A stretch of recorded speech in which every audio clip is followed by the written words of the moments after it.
Today, we're going to learn a really interesting skill that not many people really think about, which is how to ignore yourself.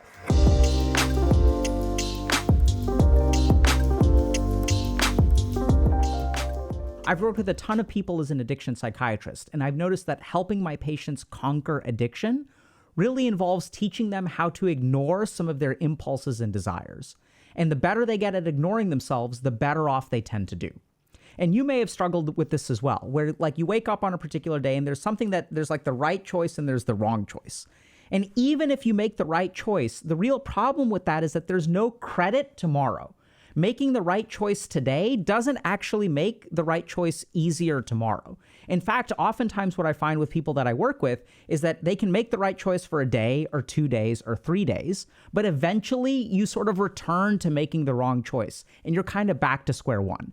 And today we're going to teach you how to crack that cycle.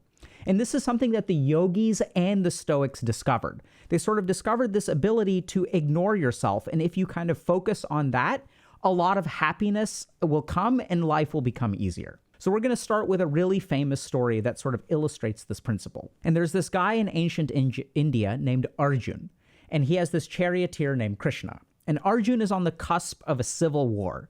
It's the dawn of battle, and on two sides of the civil war are actually sets of cousins. And so Arjun is about to go into battle, and he starts to despair. And he's like, I actually don't think that fighting for the kingdom is worth it. Like, the kingdom is material, and like, is it really like that important? These are my cousins. These are my family. There are even some of my friends on the other side. My teachers are on the other side. I don't want to kill them. And so he struggles and he despairs. And what he really wants to do is retreat from the field of battle instead of engaging and like fighting against his teachers who he loves and respects. So what Krishna explains to Arjun is that, listen, I understand that you don't want to fight and I understand that you're not despairing, but there are a couple of key things you need to understand about the nature of happiness and suffering and how engaging in action affects those two things. And one of the most important principles that Krishna teaches Arjun is he says, okay, Arjun, look at yourself right now. You feel despair, right? What is the nature of despair and should you listen to it?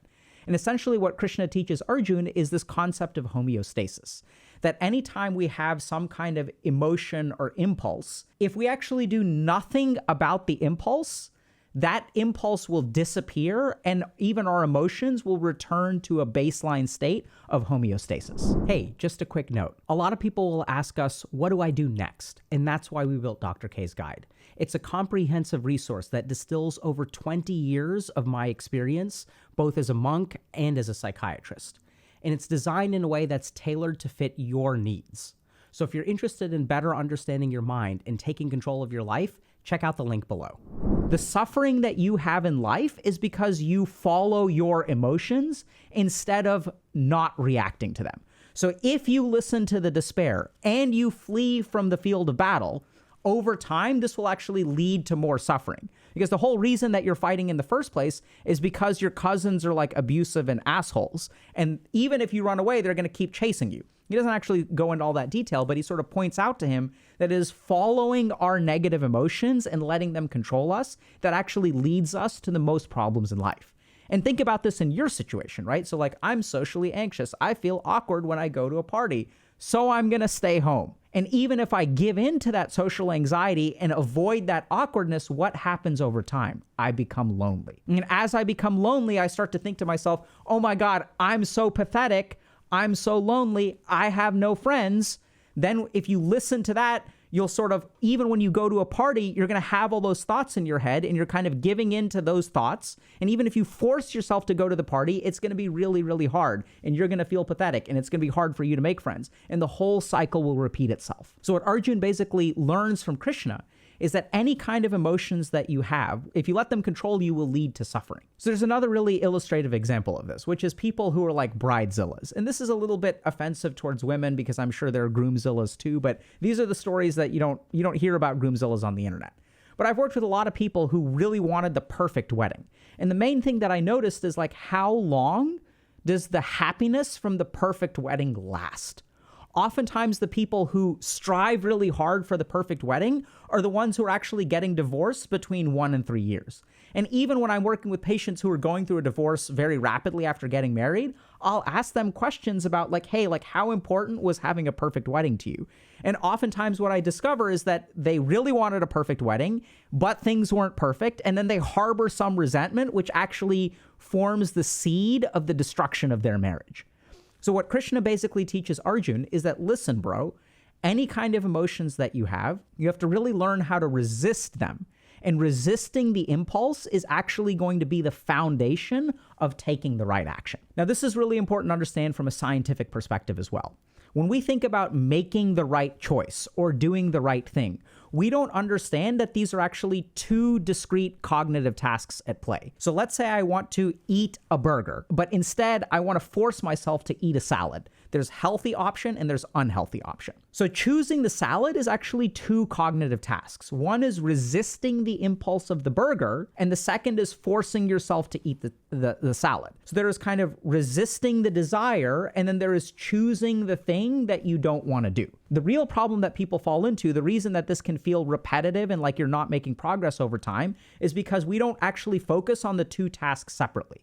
So if you sort of think about, like let's say I want to renovate my house, building like a new wall requires me breaking down the wall first. So like getting rid of the bad thing is the first step to doing the right thing. The problem is in our society today, we are also goal-focused and outcome-focused, that we just think about doing the right thing. We don't think about avoiding the wrong thing. And sort of think about moving towards your goals. No one thinks about, hey, I didn't screw up today as an important step towards my goals, right? That's not actually progress. That's just doing nothing. And doing nothing isn't progress, so we don't even try to do it. And this is the huge mistake that we make. If you look at neuroscience research on people with addictions, what you find is that they have 6 discrete neuroscientific deficiencies. And one of those key deficiencies is the ability to resist impulses. Every single person I've worked with who has conquered addiction starts with the very fundamental step of doing nothing and learning how to ignore their desires and ignore their impulses. So this involves a couple of techniques.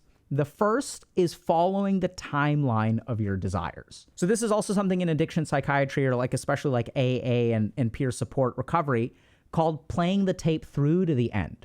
So when we have an impulse, we don't really pay attention to what the cost of this impulse is or what giving into it really costs us over time.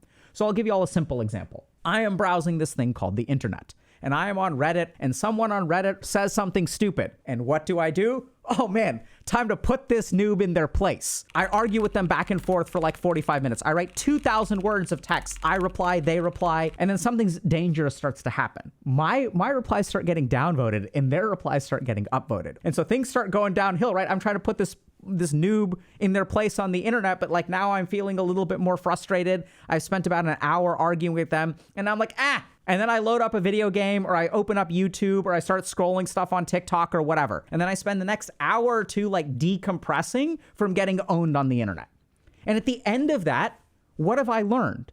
Absolutely nothing, right? The next day rolls around and you don't ever stop to think like, okay, hold on a second. I had a desire to reply to someone on the internet.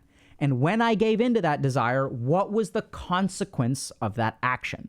What did it actually cost me to not ignore myself? When I listened to myself and I wanted to put this noob in their place, I spent an hour writing 2,000 words instead of, that is like 1/40th of a nonfiction book. That is like 1/40th of a novel. You spent that amount of time writing 2.5% of a book, arguing with someone on the internet. And after you got owned on the internet, then you gave in to another impulse, which is now I feel bad. So what am I going to do to feel better? I'm going to start opening up a video game and I'm going to start playing it. So this is what Krishna teaches Arjun. Pay attention to the timeline of your desire.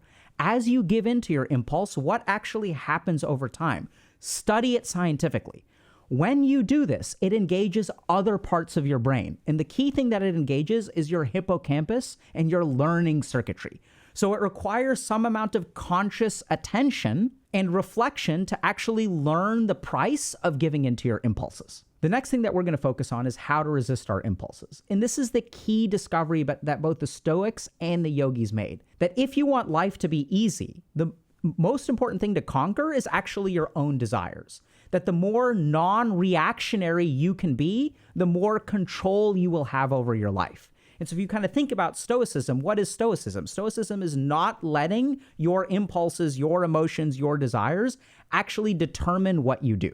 So how can we build up this skill? Because this is absolutely like a function in the brain called impulse control that we can train through certain practices. So the first is meditation. And I'll even do this with like my 4-year-old kid. So what we'll sort of do is I'll have them meditate, and then I'll take a feather and I'll tickle them under the nose or under the chin or somewhere else. And I tell them, okay, we're going to play a game where you're not supposed to move at all. And daddy's going to try to tickle you. And then they get to try to do it to me too, which is lots of fun. But it works really well because what we're actually doing, what's happening in their brain is they have an impulse to move. But what are they doing in that moment? They are exerting control over that impulse. They're resisting the impulse. And the really cool thing is, as I've done this practice with my kids over time, their ability to resist the pull of screens has actually skyrocketed. They can actually self-regulate themselves as they practice these kinds of skills. So for y'all, you can't really do this, the feather tickling yourself because someone else has to do it for you, but there are other techniques that you can do. So one of my favorites is something called trataka. So trataka is fixed point gazing.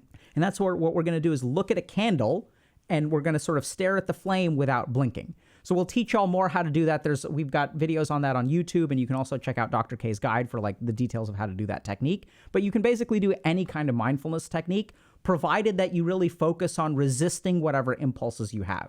So if you're doing a different technique, like a breath technique, then if you've got an itch or a scratch or you want to shift, just do your best not to do that. And literally what you'll be doing is strengthening your brain and its capacity to resist impulses. The other thing that you can do, which is sort of like more of an organic meditation technique, is anytime you go to a restaurant, don't order the thing that you want to order.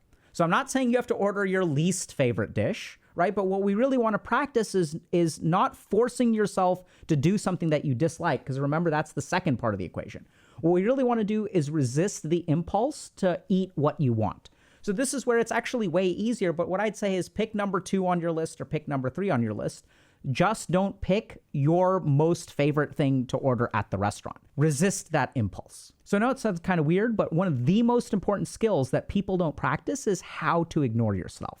This is the foundation of what the Stoics and yogis discovered, that if you want to have control and happiness in your life, ignoring yourself is actually the first step.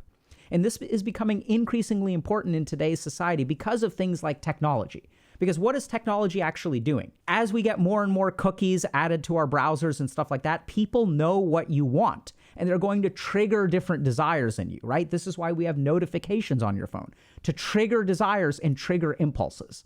And technology is becoming harder and harder to resist. And it's not just in technology. There's also been some really fascinating research recently that additives in food will neuroscientifically induce cravings. So even the food that we eat is actually inducing impulses within us and trying to get us to eat things. So if you want control over your life and you want to like reduce your unhealthy eating habits, maybe tackle things like obesity, stop using technology and stop giving into your emotions, take the road that the Stoics and yogis took and actually learn how to ignore your impulses.